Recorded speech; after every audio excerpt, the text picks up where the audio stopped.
Hello everyone, welcome back to my new blog. कैसे हैं आप सब लोग? Hope you all will be absolutely fine guys. Radhe Radhe, जय माता देव। सो गाइज आज का ब्लॉग स्टार्ट कर रही हूँ।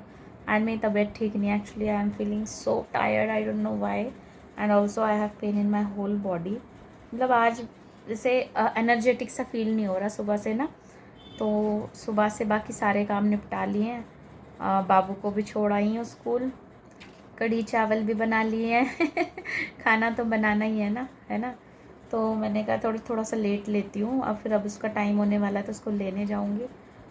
सो गाइस बहुत टायर्ड महसूस कर रही हूँ मैं। आइज़ भी ऐसी लग रही है बस बंद करके लेट ही रहूँ। पता नहीं क्यों, या तो मौसम से हो रहा है या क्या है, नहीं समझ में आ रहा। तबीयत बिल्कुल भी ठीक नहीं है। और गाइस हमारे यहाँ एक शादी है, हमारे ख़ास घर की शादी है। जो मेरे जेठ हैं उनकी बेटी की शादी है। तो उसके लिए भी मैंने कुछ प्रिपरेशन नहीं करी गाइस। ना कोई साड़ी निकाली, ना कोई ब्लाउज़ उसका चेक करे कि भाई ठीक है मुझे या फिट नहीं है, क्योंकि बहुत टाइम से मैंने साड़ियाँ ही नहीं पहनी। सही बात बताऊँ आपको। और हमारे कल्चर में गाइस साड़ी मस्ट है, तो साड़ी पहननी पड़ती है। और ऐसे कोई मना नहीं है, अगर मैं सूट भी पहनूँ तो कोई कुछ नहीं कहेगा। बट ये है कि जब सब साड़ी पहनते हो तो मैं भी साड़ी पहनूँगी, अच्छा लगता है ना। तो गाइज़ देखते हो, आज इनसे बोलूँगी कि ये बेड जो है इसके अंदर मैंने सारा सामान रखा हुआ है, साड़ी वगैरह। तो मुझसे तो ये उठता नहीं है क्योंकि गद्दा बहुत भारी है ये। तो ये हटाएंगे तब जाके मैं देखूँगी कि क्या है क्या नहीं है। और गाइज़ बस नींद आ रही है बहुत तगड़ी वाली, लेकिन मैं अभी सो भी नहीं सकती। एक्चुअली गाइज़ मुझे ना पूरे दिन आराम नहीं मिल पाता। भाग दौड़। आराम बहुत ज़्यादा ज़रूरी है ना, इसी वजह से मेरे साथ ऐसा होता है। सो गाइज़ ये बाबू आ जाएगा, उसे कुछ दे के खिला के सो जाऊँगी मैं। फिर 4 बजे ट्यूशन के बच्चे आएंगे, बच्चों को भी पढ़ाना है।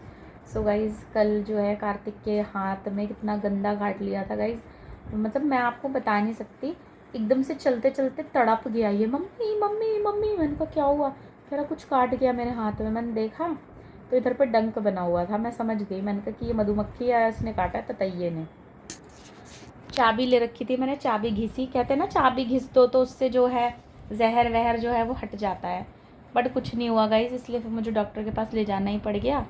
फिर उन्होंने इंजेक्शन दिया, दवाई दी, तो उसको बहुत आराम मिला। और अब कह रहा है कि मम्मी हल्का दर्द है।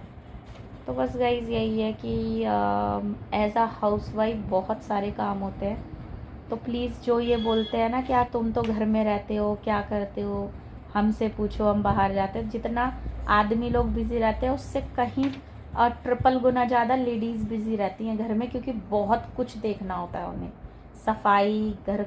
सो गाइज़ कैसे हैं आप सब लोग? गाइज़ आजकल बहुत ज़्यादा बिज़ी हूँ मैं। एक्चुअली घर के भी हैं काम, ट्यूशन्स वगैरह भी हैं। Plus guys my health is not good in these days actually. तो मैंने गाइज टेस्ट करवाया था तो उसकी रिपोर्ट आ गई है। जब मैंने टेस्ट करवाया था मैंने आपको बताया भी था। तो गाइज इसमें मेरा होमोग्लोबिन जो है वो बहुत कम आया है, 9 आया है। सो गाइज मेरा होमोग्लोबिन जो है वो 9 पॉइंट आया है, जबकि हमारा 12 से 14 के बीच में होना चाहिए गाइज। तो 9 आया है। एक्चुअली गाइज पता नहीं क्यों मेरा ना स्टार्टिंग से ही, मतलब जब से मेरे शादी के बाद ये बेबी वगैरह हुए हैं उनके बाद से बच्चे, तो कार्तिक वगैरह होने के बाद से गाइज मेरा होमोग्लोबिन बढ़ता ही नहीं है। पता नहीं क्यों, क्या दिक्कत है, 9 या 10 से ज़्यादा वो रहता ही नहीं है। सो गाइज पता नहीं, शायद इस वजह से ही मुझे बहुत ज़्यादा थकान महसूस हो रही है। और मेरे जो आइज़ के नीचे हैं ये डार्क सर्कल्स भी हो रहे हैं। So guys I would like to reform it soon. जल्दी से मैं जो है रिफॉर्म करना चाहूँगी, क्योंकि गाइज होमोग्लोबिन का कम होना ठीक नहीं होता। मेरे हाथ पैरों में भी बहुत ज़्यादा दर्द है, मेरी हेल्थ बिल्कुल भी ठीक नहीं चल रही गाइज। सबको व्लॉग में एक्टिव लगती हूँ तो सब सोचते हैं कितनी एक्टिव है ये, है ना। बट ऐसा कुछ नहीं है गाइज। सबकी दूसरों की लाइफ हमेशा हमको अच्छी लगती है कि हाँ इनकी लाइफ अच्छी है, इनकी अच्छी है। और गाइज प्लस मेरा थायराइड भी बढ़ा हुआ है, दोनों चीज़ें बेकार आई हैं। तो थायराइड के लिए मैं मेडिसिन ले रही हूँ, और ज़्यादा लेनी है, मतलब थोड़ा सा बढ़ा दिया है डोज डॉक्टर ने। सो गाइज़ बस अब इसके लिए यही है कि अपना केयर करना पड़ेगा। जूसेस, हरी साग सब्जियाँ ये और ज़्यादा ऐड करनी पड़ेगी। गाइज़ सब कुछ खाती हूँ मैं, ऐसा कुछ नहीं है, सब कुछ मतलब वेजिटेरियन, आई एम वेजिटेरियन। तो वेजिटेरियन चीज़ें सारी ही खाती हूँ। खीरे जो है, चुकंदर वगैरह। पता नहीं उसके बाद भी क्यों ब्लड नहीं बढ़ रहा, समझ में नहीं आ रहा मेरे। सो गाइज़ बस यही है। और साथ के साथ गाइज़ इन दिनों इतने ज़्यादा हैट्रिक शेड्यूल हो गया है ना कि कुछ बता नहीं सकते सीरियसली गाइज़। तो गाइज़ बस ठीक है, सब भगवान ठीक करेगा जल्दी से। है ना। हेल्थ इश्यूज़ जो है वो तो अप एंड डाउन होते रहते हैं, बट ये है कि होने नहीं चाहिए, क्योंकि गाइज एक लेडी, एक जो हाउस वाइफ होती है वो चीज़ होती है घर में कि वो अगर डगमगा जाती है ना तो ये समझ लो सारा घर डगमगा जाता है, क्योंकि बच्चे, घर और हस्बैंड, घर के काम, हस्बैंड की सारा प्रिपरेशन करना, खाना पीना, कपड़े लत्ते, सब एक जो है लेडी के ऊपर डिपेंड होता है। सो जो हाउस मेकर होती है घर की, उसे नहीं होना चाहिए कुछ भी किसी को भी नहीं होना चाहिए पहली बात तो। बट जो हाउस वाइफ है उन्हें मोर जो है ना मच मोर ध्यान रखना चाहिए अपना, क्योंकि ऐसा होता है कि वर्कलोड प्रेशर बहुत ज़्यादा होता है। एक्चुअली मेरी लाइफ गाइज ऐसी है कि सुबह से उठना, फिर सब करना, उसके बाद फिर बच्चों का, फिर उसके बाद ट्यूशन्स वालों का, फिर शाम को बच्चे आ जाते हैं, फिर उसके वो चले जाते हैं, फिर उसके बाद अपना और काम मेरा, मतलब पूरा मेरा सुबह से लेके ना पूरा नाचना वाला शेड्यूल हो जाता है। तो that's why I don't get much more time for the rest and for other things. So I think that's why my schedule is like क्या बोले, मतलब शेड्यूल पूरी तरीके से मैनेज नहीं है मेरा। अब मुझे शेड्यूल मैनेज करना है, and doctor also suggest me that you should also walk at least 30 minutes. देखो गाइज घर भी पार्क के सामने लेने का यही पर्पज़ था दैट कि I every day I go for the walk, but मैं नहीं जा पाती, बहुत गलत बात है। बट मैं अपने आप से अब प्रॉमिस करती हूँ कि मैं सुबह अर्ली मॉर्निंग जो है वॉक पे भी जाऊँगी, योगा स्टार्ट करूँगी guys, because I have to reduce my weight, and also I have to make the correct diet plan actually, because doctor suggested me that you have to uh, you have to take every day high protein diet. So guys high protein diet लेनी है, उसके साथ iron भी add करना है because iron की कमी है। सो आयरन की कमी के लिए डॉक्टर ने मुझे कुछ टैबलेट्स दी हैं आयरन की, तो वो लेनी है। सो गाइज बस यही है, हाँ शेड्यूल जो है सारा, बस क्या ही बोलें। सो गाइज बस, और बाकी गाइज आपको पता ही है कि जो सिटीज़ में रहने वाले हैं वो स्वस्थ तो पूरी तरीके से रह नहीं सकते, कुछ ना कुछ बीमारियां तो लगी ही रहनी है उन्हें, है ना। विलेज के पीपल ये है कि भाई वो चटनी रोटी भी खाते हैं फिर भी स्वस्थ रहते हैं एकदम, और यहाँ हम सब कुछ खा रहे हैं, भैंस का दूध आ रहा है मिल्क प्योर आ रहा है, गाय का आ रहा है, उसके बावजूद भी कुछ समझ में नहीं आता हम लोगों को कि क्या करें। और कई बार गाइज ऐसा होता है कि ज़्यादा हम लोगों को मतलब क्या ही बोले, मतलब हम जितना अच्छा खाने की सोचते हैं कि हाँ भाई फल भी खा लो, लस्सी भी पी लो, ये भी कर लो, लेकिन प्योर चीज़ें हमारे अंदर जा ही नहीं रही हैं, तो फिर क्या फ़ायदा। सब्जियाँ भी हैं जो सारी आर्टिफिशियल आ रही है, हमें क्या पता क्या ताजा है क्या नहीं है, बट ये है हमें जो मिल जाता है हम खा लेते हैं, that's it. So guys mostly मैं आप लोगों को ठाकुर जी से रिलेटेड और राधा रानी से रिलेटेड कहानियाँ सुनाती रहती हूँ, बट आज मेरा दिल पता नहीं क्यों कर रहा है कि मैं माँ काली से रिलेटेड कहानी भी आपको सुनाऊँ। तो गाइज़ आज मैं आपको माँ काली से रिलेटेड कहानी सुनाने जा रही हूँ, क्योंकि कुछ मुझे समझ में नहीं आ रहा था कि आप लोगों को आज का जो शेड्यूल है उसमें क्या दिखाऊँ, क्योंकि कुछ ऐसा खास नहीं था आज के शेड्यूल में। तो मैंने सोचा लोग ये सोचेंगे कि पता नहीं क्या रोज़ ही एक सेम चीज़ें दिखाती है ना।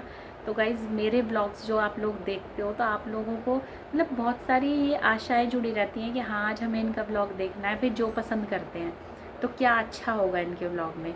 तो क्यों ना गाइज़, मेरे से बहुत सारे लोग बोलते हैं कि अगर आप डिवोटी हो, मतलब मैं ऐसे नहीं बोलती कि मैं हूँ, सीरियसली मैं हूँ, बट मैं ये नहीं कहती कि मैं बहुत ज़्यादा हूँ, है ना। लोग ये सोचते हैं कि मैं बहुत ज़्यादा हूँ, पता नहीं क्यों उन्हें लगता है गाइज़, हो सकता है उनको ऐसा फील होता हो।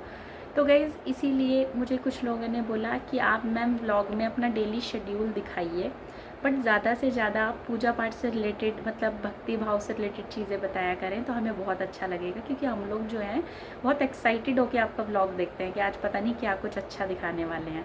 तो गाइज़ ठाकुर जी से रिलेटेड भी मैं आपको काफ़ी चीज़ें बताती रहूँगी जो मुझे पता है। और बाकी गाइज़ आज मैं आपको सुनाने जा रही हूँ माँ काली की कहानी, माता रानी की कहानी, क्योंकि गाइज़ बहुत सारे लोग हैं जो उन्होंने बोला कि आप डिवोटी हो तो आप मतलब ये सब चीज़ें बताया करिए।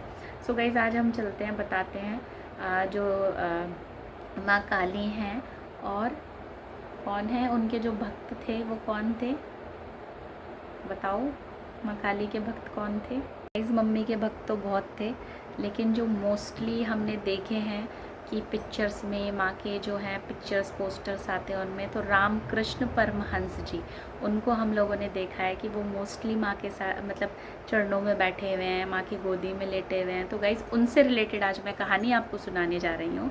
सो गाइज़ वो जो थे रामकृष्ण परमहंस जी गाइज़, वो बहुत ज़्यादा माँ के डिवोटी थे और रात दिन माँ की भक्ति करते थे गाइज़। और माँ उनसे इतना प्यार करती थी कि कहते हैं उनके एक बार बुलाने पे दौड़ी चली आती थी और दिन दिन भर वो उनके साथ मतलब अपने माँ बेटे जैसा रिलेशन था। उनके साथ खाना खाती थी, उनके साथ बैठती थी, उनके साथ बात भी करती थी, उनके साथ खेला करती थी।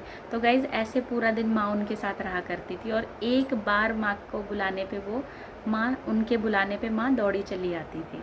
तो गाइज़ एक बार क्या होता है, रामकृष्ण परमहंस जी होते हैं, मतलब जिस इंसान को माँ प्राप्त, मतलब माँ उनके साथ सोचो बैठ रही हैं, उनका भोजन कर रही हैं, साथ में उन्हें खिला रही हैं, तो वो इंसान क्या ही होगा, वो तो महा कहते हैं महाज्ञानी ही होगा, है ना गाइज़। तो गाइज़ उनको तो किसी चीज़ का ऐसा नहीं था कि मतलब कुछ तप करने की ज़रूरत है या ये करने, क्योंकि ऑलरेडी जो है माँ उनके पास ही थी, है ना गाइज़।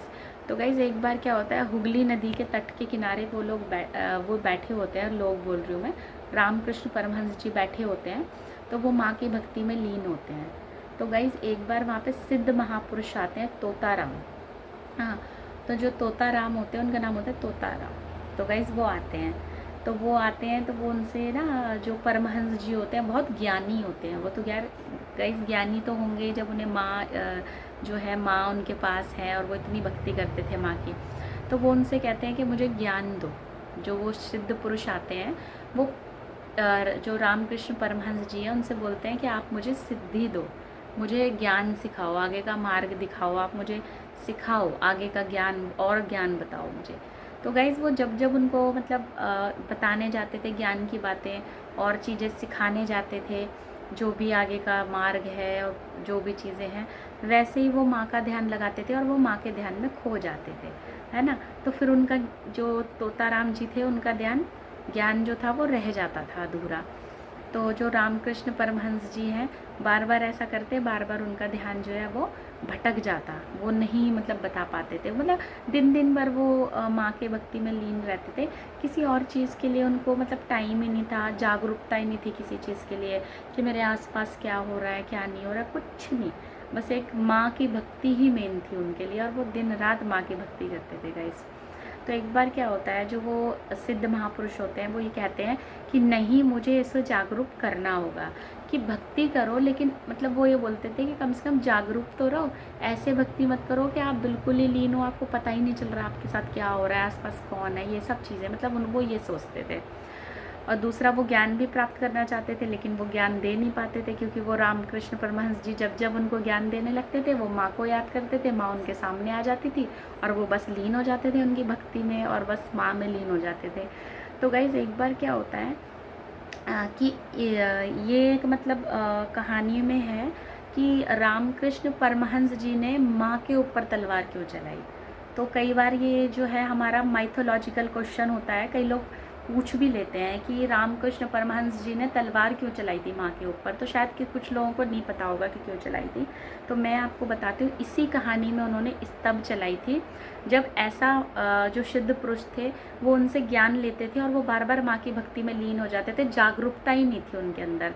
कहीं ना कहीं माँ भी ये चाहती थी कि तू मेरे भक्ति में लीन हो, लेकिन जागरूक तो रहे, कम से कम इतना भी पागल मत हो कि पता ही ना चले क्या है।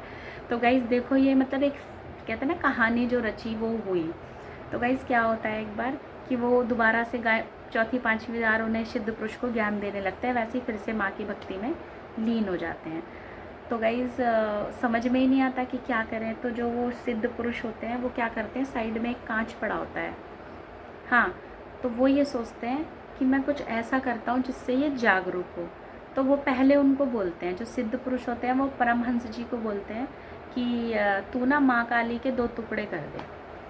तो वो बोलता है अच्छा ऐसे कैसे हो सकता है, वो मेरी माँ है, मैं कैसे ऐसा कर सकता हूँ, और तुम ऐसे कैसे इंसान हो जो तुम ऐसा बोल रहे हो मुझे कि मैं अपनी माँ के 2 टुकड़े कर दूँ। तो वो कहता है नहीं, तो अपने माँ के 2 टुकड़े कर दे, मैं बोल रहा हूँ तुझे करने होंगे। तो वो बोलता है नहीं, मैं नहीं कर सकता। तो जो सिद्ध पुरुष होता है वो कहता है नहीं तू कर।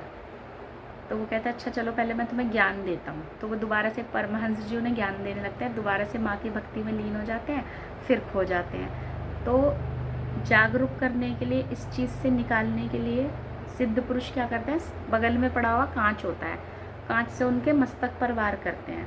तो जब मस्तक पर वार करते हैं तो उनके लग जाती है और वो एकदम से हट जाते हैं। जो लीन होते हैं ना उसमें, माँ की भक्ति में, वो उससे एकदम हट जाते हैं। फिर वो देखते हैं ये क्या हुआ, तो वो क्या करते हैं, माँ की परछाई होती है तो तलवार होती है पास में, उस तलवार से परछाई को ऐसे काट देते हैं।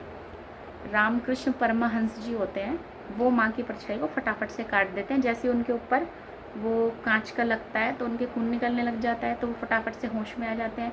तो वो तलवार लेके माँ की परछाई को काट देते हैं, क्योंकि बार बार वो सिद्ध पुरुष कहता है कि नहीं, 2 टुकड़े कर, 2 टुकड़े कर।